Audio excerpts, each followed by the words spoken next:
প্রশ্নে বলেছে যে if the some of length off diagonal of rhombus is sec a, perimeter is 2 tan a, find the area of the rhombus.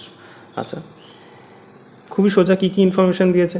ফার্স্টে বলেছে এখানে যে d1 plus d2 equals two বলেছে sec a। আর কি বলেছে যে 4a, পেরিমিটার বলেছে, perimeter বলেছে 2 tan a, তার মানে a এখান থেকে কত, হাফ অফ tan a। আচ্ছা, বার কি করতে হবে? বার করতে হবে হাফ ইন্টু d1 d2। বলো d1 d2 কেন? এটা হচ্ছে ফর্মুলা। কিসের ফর্মুলা? রম্বসের এরিয়ার ফর্মুলা হচ্ছে এটা, হাফ ইন্টু কর্ণদ্বয়ের গুণফল। তাহলে d1 d2টা আমার বার করতে হবে এখান থেকে। কি করে বার করা যায়? একটা ফর্মুলা হয়, রম্বসের ক্ষেত্রেই শুধু এটা প্রযোজ্য। কি? d1 square plus d2 square equals to 4 into a square.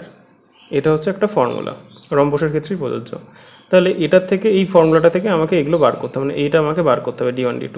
তাহলে এটা কি a স্কোয়ার প্লাস b স্কোয়ারের ফর্মুলায় পড়বে, a প্লাস b এর হোল স্কোয়ার, মানে d1 plus d2 whole square minus 2 into d1 d2 equals to 4a square. 4 into a square থাক, আছে যেরকম আছে থাক। আচ্ছা, এবার ভ্যালুগুলো পুট করি। d1 d2 এর ভ্যালু কত? sec a।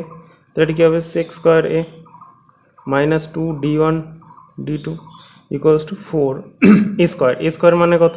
এটার হোল স্কোয়ার হবে, তার মানে কি 1/4 tan স্কোয়ার a।